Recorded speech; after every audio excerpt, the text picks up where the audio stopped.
y gracias por estar acá participando de este seminario virtual Integrando Visiones en Oncología.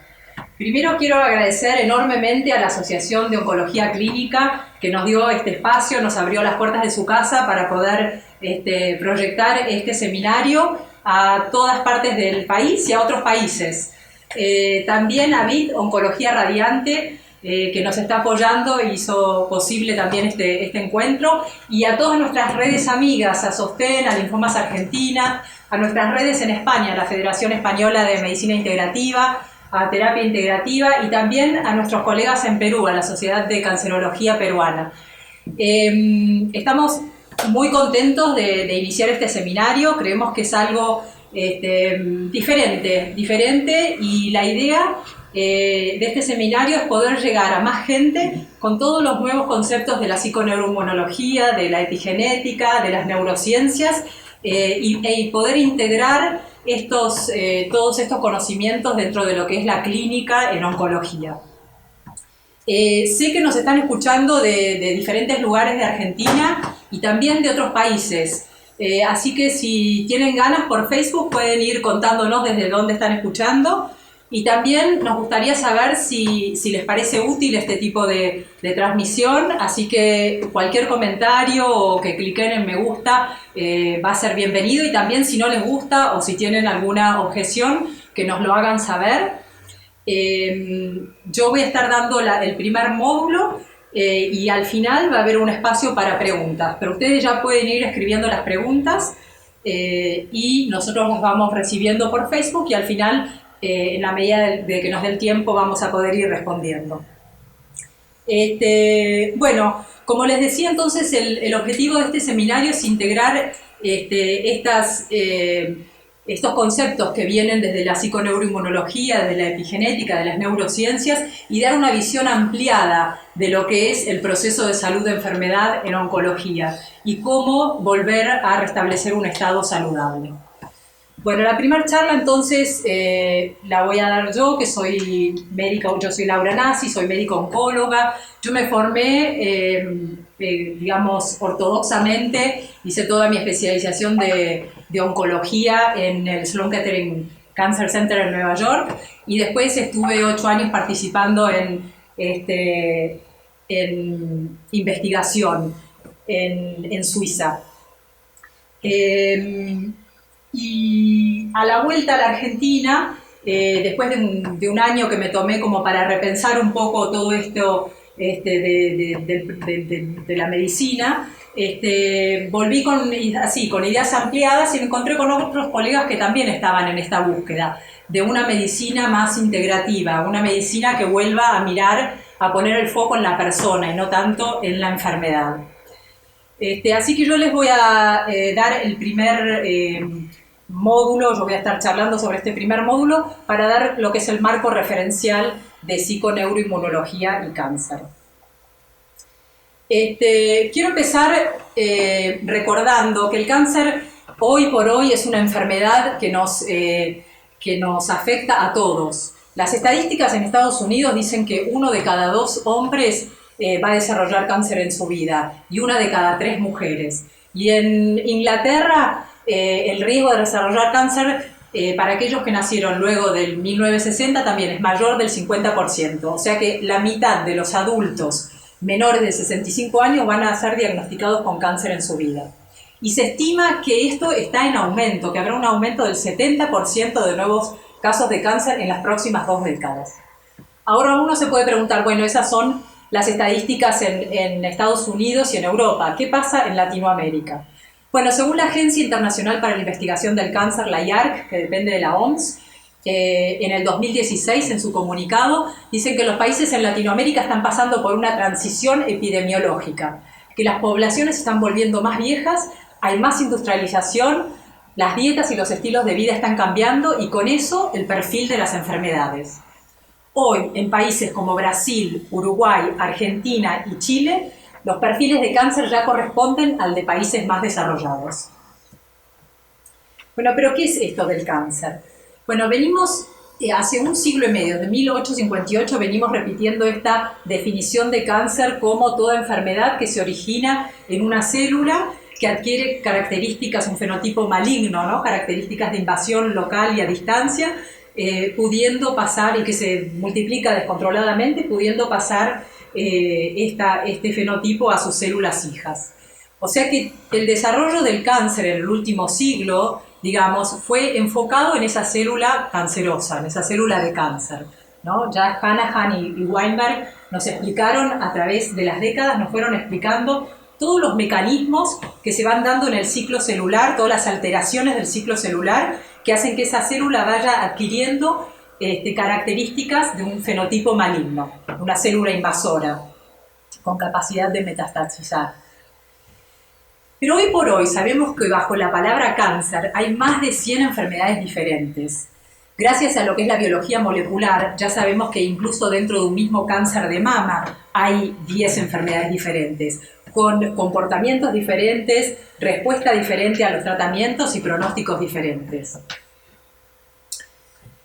Entonces, si sacamos el foco de esa célula cancerosa y lo ampliamos, vemos que la Organización Mundial de la Salud también nos previene que el 50% de los casos nuevos de cáncer podrían ser prevenidos si no fumáramos, si manteniéramos un peso saludable, si hiciéramos ejercicio, comiéramos saludablemente, consumiéramos alcohol, digamos, en forma limitada, evitáramos el contagio de enfermedades sexualmente transmisibles, como el HPV, el virus de la hepatitis B, y si fuéramos más ecológicas, viviéramos más ecológicamente, protegiéndonos de lo que son las radiaciones solares, la contaminación ambiental, incluyendo los productos de usos domésticos. Y solamente cambiando esos hábitos de vida, sin ni siquiera mencionar hoy por hoy al estrés, que también nos afecta a todos, con solo esos cambios de hábitos de vida podríamos prevenir el 50% de los cánceres. O sea que quiere decir que si el 50% del cáncer pudiera ser prevenido cambiando la forma de vida, quiere decir que la forma en que estamos viviendo nos está enfermando. Esto lo que hace es sacar un poco tanto el foco en la célula cancerosa y ampliarlo para mirar a ver cómo estamos viviendo y qué es lo que está haciendo que nos estemos enfermando. Y ahí me gustaría introducir los conceptos de lo que es la psiconeuroinmunología. La psiconeuroinmunoendocrinología es una disciplina que ha avanzado desde las últimas décadas del siglo pasado y que lo que nos propone, lo que nos viene a explicar es cómo los diferentes sistemas dentro del ser humano están en interacción constante.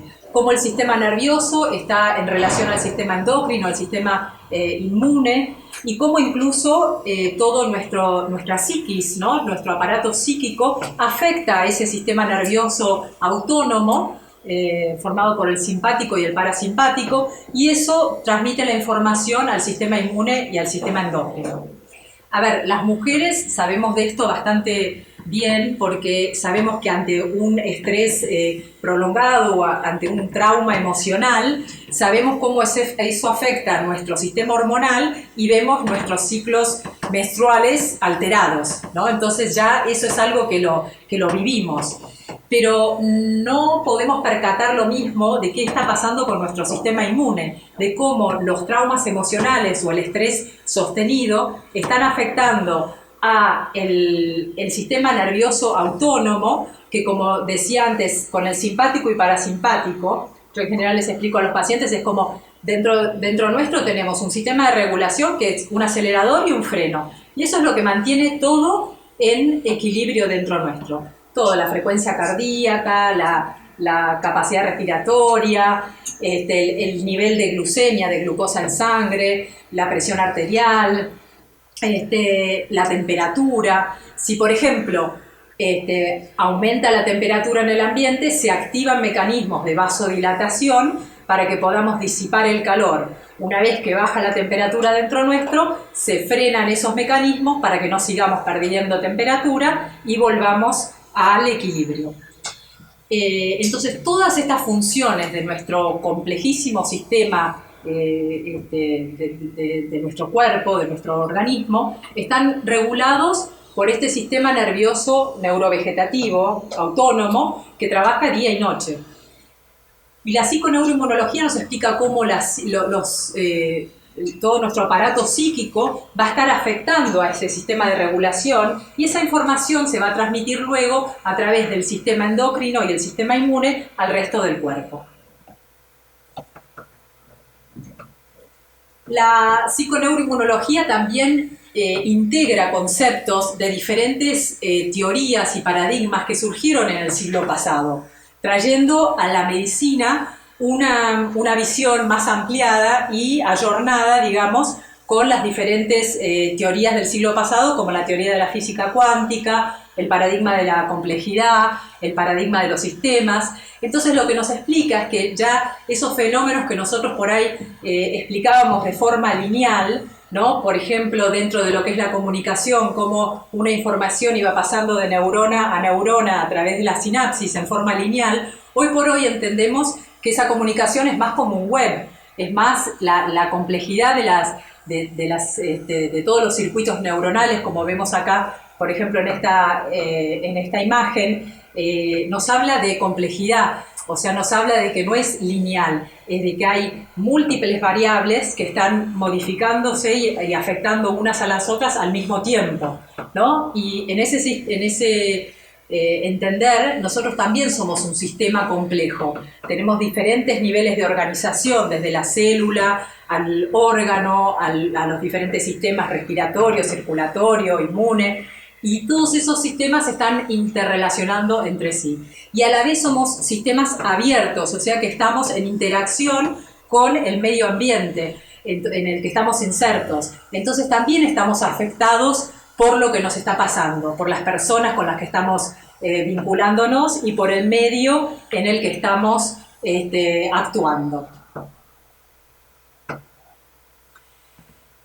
Y la psiconeuroinmunología también incluye dentro de sus conceptos todo lo que es la teoría del estrés y de los sistemas de alostasis, que también es una teoría que surgió en el siglo pasado. La teoría del estrés lo que nos explica es que el estrés es un síndrome, un conjunto de reacciones fisiológicas a diferentes agentes nocivos, a diferentes estresores, que hoy por hoy sabemos que pueden ser estresores externos o estresores internos, ¿no? Y es ese conjunto de reacciones a los diferentes estresores que pueden ser, los estresores pueden ser de naturaleza física o química, y la respuesta del estrés en realidad es igual, no importa si el estresor es una discusión acalorada con algún pariente, o si es que llegó mi jefe y me puso 10 cosas más en mi escritorio para terminar el día de hoy. Digo, cualquier estrés lo que desencadena es la misma respuesta dentro del organismo, y lo que hace es activar todo lo que es el eje hipotálamo, hipofisario, adrenal, con la secreción de cortisol, y a la vez estimula todo lo que es el sistema simpático con la secreción de adrenalina y noradrenalina, activando todo lo que es dentro del sistema inmune. Lo que va a estimular es toda la producción de citoquinas proinflamatorias. Entonces, a través del eje hipotálamo hipofisario adrenal y de la activación del simpático, se da una cascada neuroquímica que va a modificar nuestro medio interno. Ahora, esta respuesta del estrés es una respuesta que es muy útil. Cuando yo tengo que correr para agarrar un colectivo, entonces se desencadena, se activa la respuesta del estrés y permite que la sangre llegue a los músculos, que se active el cerebro para poder pensar mejor, que el corazón lata más rápido para hacer llegar esa sangre a los músculos y poder llegar a agarrar ese colectivo. Ahora, lo normal es que cuando llegué al colectivo y me senté, ahí activo lo que es el freno o el sistema parasimpático, que va a contrarrestar, digamos, todos estos efectos del estrés. Y eso es lo que tendría que pasar, digamos, normalmente, que ante cada estrés tengamos la suficiente tiempo y recursos como para poder recuperarnos de ese estrés y llegar de nuevo a un nuevo equilibrio, ¿sí? Y esto es lo que se conoce como mecanismos de alostasis. Son todos aquellos mecanismos que me permiten luego de un estrés de volver a un estado de equilibrio. Ahora, el problema es cuando en la vida diaria, en realidad, lo que nos sucede es que nos aparece un estrés atrás de otro, sin darnos la posibilidad de volver a un equilibrio. Entonces, eso lo que va haciendo es que se va produciendo lo que se conoce como carga alostática. Uno va desencadenando esta respuesta del estrés una y otra vez, y el organismo no tiene la capacidad de volver a un equilibrio, entonces se van acumulando todas las hormonas del estrés, del cortisol, la adrenalina, la noradrenalina, lo que produce esa carga alostática, que es el precio que el organismo paga por estar forzado a adaptarse a situaciones psicosociales o físicas adversas. O sea, uno dice, no importa, me aguanto que tengo un año tremendo, desde lo laboral, familiar, pero a la larga el cuerpo lo va, bueno, comúnmente decimos, el cuerpo te lo hace pagar, ¿no? Pero es eso, es esa carga alostática que se va acumulando en el cuerpo y que va a ir impidiendo que ese cuerpo pueda volver a un equilibrio y pueda volver a un equilibrio saludable. Entonces, esa carga alostática lo que va a hacer es que va a ir afectando directamente al sistema inmune. Hoy por hoy sabemos que los ganglios linfáticos están directamente inervados por el sistema nervioso. Sabemos que el sistema nervioso afecta a las células inmunes a través del sistema endocrino, con la prolactina, la hormona del crecimiento, o a través de la glándula adrenal con su secreción de glucocorticoides, de adrenalina y noradrenalina. O sea que cada vez que se desencadena la respuesta del estrés, va a estar directamente afectando a ese sistema inmune. Y ese estrés crónico va a quedar grabado en la memoria inmunológica. Ahora, si recordamos que hay diferentes formas de clasificar lo que sería la respuesta inmune, pero básicamente una de las clasificaciones nos habla de una respuesta TH1 o celular, que es la que necesitamos para poder atacar cualquier patógeno intracelular, virus o célula maligna, y una respuesta TH2, que es una respuesta humoral, que sería más para atacar cualquier bacteria o patógeno extracelular, ¿no? Ahora, lo que necesitamos para atacar el cáncer justamente son estas células citotóxicas y natural killers, para ir a reconocer y atacar las células cancerosas.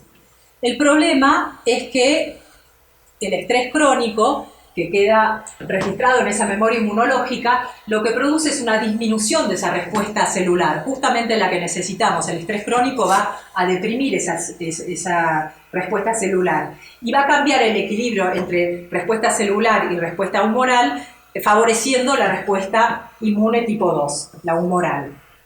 Entonces va a producir una disminución de lo que son las células NK.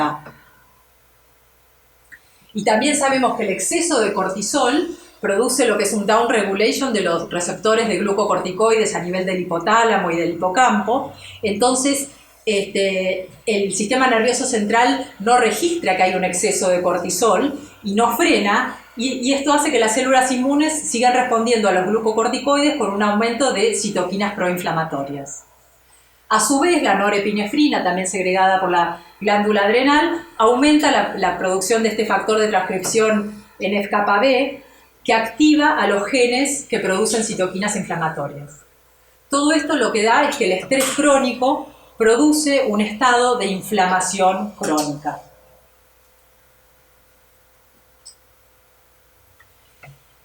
El estrés crónico entonces predispone al sistema inmune a estar en modo, digamos, inflamación, con la respuesta celular deprimida y la respuesta humoral activada. Estaba por preguntar a ver si se entiende o si está claro, así que bueno, ustedes vayan diciendo por Facebook si hay alguna pregunta o algo y después más al final vamos a ver si podemos responder.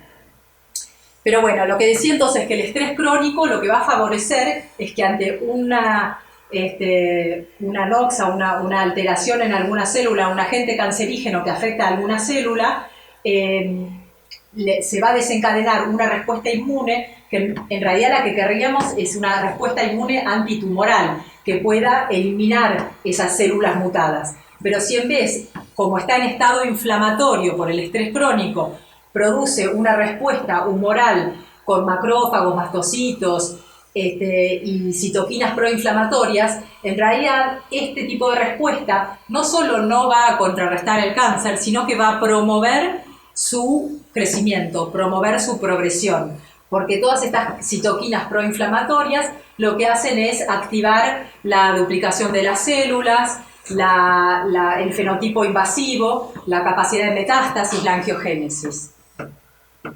O sea que la inflamación crónica es clave para el desarrollo del cáncer y su progresión. Ante un cúmulo de células mutadas que todos podemos tener, porque estamos expuestos a agentes cancerígenos todo el tiempo, la luz ultravioleta, los pesticidas de las comidas, el humo del cigarrillo o de la polución ambiental, producen mutaciones en nuestras células. Pero si nuestro sistema inmune está funcionando bien, va a producir unas respuestas de tipo de inmunidad celular y va a hacer desaparecer esas células mutadas. El problema es que si el sistema inmune está en modo inflamación crónica, esto va a aumentar la división celular, la neovascularización y promover el crecimiento del tumor. Y no solo la inflamación promueve el crecimiento del tumor a través de las citoquinas y alterando todos los sistemas de reparación del ADN, sino que hoy por hoy sabemos que la inflamación promueve también lo que es la inestabilidad microsatelital y cromosomal, haciendo que haya una diversificación genética con activación de oncogenes e inactivación de genes supresores de tumores, que es lo que estamos viendo hoy por biología molecular en todos los tipos de cáncer, que ya los tipos de cáncer los estamos dividiendo de acuerdo a cuáles genes están activados y desactivados. Pero esta gran anormalidad genética que presentan los cánceres, en realidad está continuamente estimulada por esa inflamación crónica.